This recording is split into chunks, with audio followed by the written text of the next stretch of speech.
Gère tout de suite les 3 mots dans l'actu. Les vraies voix Sud Radio. 3 mots dans l'actu, Félix Kisson, mission, clarification et surtaxe. Le maire de Lyon, Grégory Doucet, en garde à vue dans une enquête pour détournement de fonds sur des chargés de mission. Pendant ce temps, le Parlement européen retoque le directeur de cabinet de Jordan Bardella comme assistant parlementaire. Trop de missions pour un seul homme. On ne va pas orienter les élèves dès la maternelle. Finalement, Elisabeth Borne entend rassurer la ministre de l'Éducation, concède sur Sud Radio que ses propos n'étaient manifestement pas clairs. Et puis 104% de surtaxe sur le Made in China aux États-Unis. Qui dit mieux? La réplique à la réplique. Donald Trump se réjouit par ailleurs de voir le reste du monde lui kisser le as, lui lécher le CUL pour négocier. Les vraies voix Sud Radio. Candidat à sa propre succession l'année prochaine, le maire de Lyon, Grégory Doucet, avait fait basculer la capitale des Gaules dans l'escarcelle écologiste en 2020. Moi, cette première année d'exécution de mon mandat, elle est d'abord très très riche. Trop riche peut-être en chargé de mission. En tout cas, c'est ce que se demande la justice. Chargé de mission, oui, mais de quelle mission? La mairie de Lyon aurait droit, semble-t-il, à une douzaine de collaborateurs aux missions purement politiques. Or, en plus des 12 collaborateurs de cabinet réglementaire, une vingtaine d'agents contractuels ou fonctionnaires de la mairie exercent en réalité des missions politiques, estimait la Chambre régionale des comptes il y a quelques mois. Dans certains cas, ça remonte au précédent maire, jusqu'à Gérard Collomb, décédé en 2023. La mairie a depuis supprimé 24 postes au total de chargés de mission, tout en indiquant sur le fond ne pas partager l'analyse juridique de la Chambre régionale des comptes. En tout cas, le maire est en garde à vue aujourd'hui.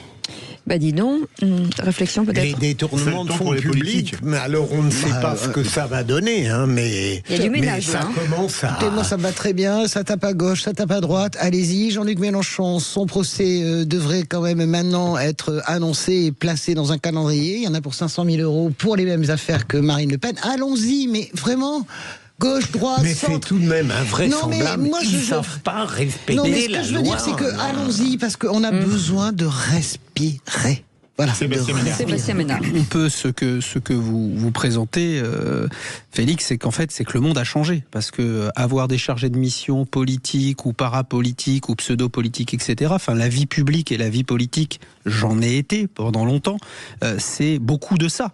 Et aujourd'hui, c'est évidemment, comme le dit Françoise, il fallait qu'à un moment donné tout ça s'arrête et il faut peut-être effectivement faire de la politique autrement, quoi. Mais tout en disant finalement à nos concitoyennes et concitoyens qu'on peut pas faire de la politique tout seul et que pour faire de la politique, il faut quand même aussi des moyens, des collaborateurs, des outils, mais etc. Je pense que c'est très bien qu'il y ait beaucoup de moyens. Moi, je trouve que Hollande a vraiment tout assaini. C'est vraiment le quinquennat de Hollande. Et grâce aussi à l'affaire Cahuzac, qui est un choc si puissant, et bien que ça pousse vraiment à changer de dimension. Ça va très bien. Autre mission, celle du directeur du cabinet de Jordan Bardella. Le président du RN voulait que son directeur de cabinet puisse aussi être assistant parlementaire à temps partiel au Parlement européen, mais l'institution retoque, estimant que ça fait trop de missions pour un seul homme. Selon une info du Canard enchaîné, directeur de cabinet d'un président directeur de cabinet d'un président de parti, c'est pas compatible avec le travail parlementaire, estime le Parlement européen, avec sans doute l'affaire des emplois fictifs en arrière-pensée. Jordan Bardella qui pourra se consoler avec cette décision du tribunal des affaires économiques, la régie publicitaire de la SNCF et de la RATP Média Transport, qui est jugée aujourd'hui fautive pour avoir refusé les publicités pour son livre dans les gares il y a quelques mois. Le président du RN salue sur X une victoire de la liberté d'expression. Deuxième mot, clarification. Elisabeth Borne revient sur ses propos concernant l'orientation dès la maternelle. Clarification, voire rétropédalage, comme vous voulez. Invité politique de Jean-Jacques Bourdin dans le Grand Matin Sud Radio, la ministre de l'Éducation est revenue sur ses propos tenus il y a quelques jours au sujet de l'orientation professionnelle. Presque depuis la maternelle. Un propos tenu sur la chaîne parlementaire, d'où cette précision finalement ce matin. Je voudrais rassurer vos auditeurs, on ne va pas orienter les élèves dès la maternelle. Donc manifestement, mes propos n'étaient pas clairs. Donc, ce que j'ai voulu dire, c'est que l'orientation, c'est un sujet global.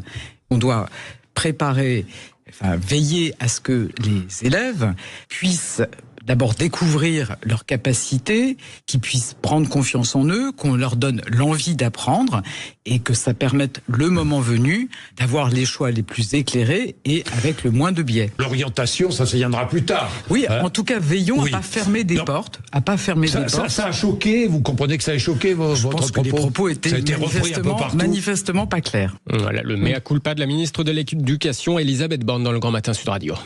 Troisième mot, surtaxe. Les États-Unis lancent une nouvelle salve contre la Chine. Oui, Pékin et Washington font monter un peu la mayonnaise. La réplique chinoise, c'est désormais des droits de douane à 104% au total sur le Made in China en arrivant aux États-Unis. Côté européen, l'italienne Giorgia Meloni sera aux États-Unis la semaine prochaine en espérant amadouer son ami Donald Trump, ce dernier qui se réjouit de voir le monde entier lui lécher le CUL pour obtenir un rabais, selon le président Trump, qui l'a dit, vêtu d'un smoking très chic, presque autant que son langage. Et un mot de cette nouvelle décision du tribunal de Montpellier sur un parc éolien. Oui, le parc éolien de Bernag dans l'Hérault, il devra s'arrêter 1 an. Ses exploitants sont jugés responsables pour la mort d'un aigle royal, merci Pocahontas. Un aigle royal qui n'a pas été détecté, ni donc effarouché efficacement à l'approche des pales. Il en est mort. Le même tribunal ordonnait il y a 3 jours l'arrêt pour 4 mois des éoliennes d'Omla, également dans l'Hérault. D'Omlas, nouvelle décision, donc avec un arrêt pour le coup d'1 an pour ce nouveau parc éolien. Merci beaucoup Félix Mathieu. Allez, vous restez avec nous dans un instant.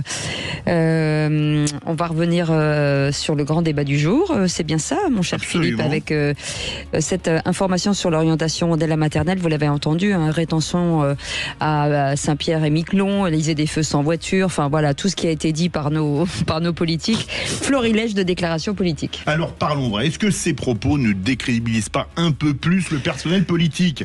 Et à cette question, Borne, Pannier-Runacher, Wauquiez, les politiques sont-ils hors sol?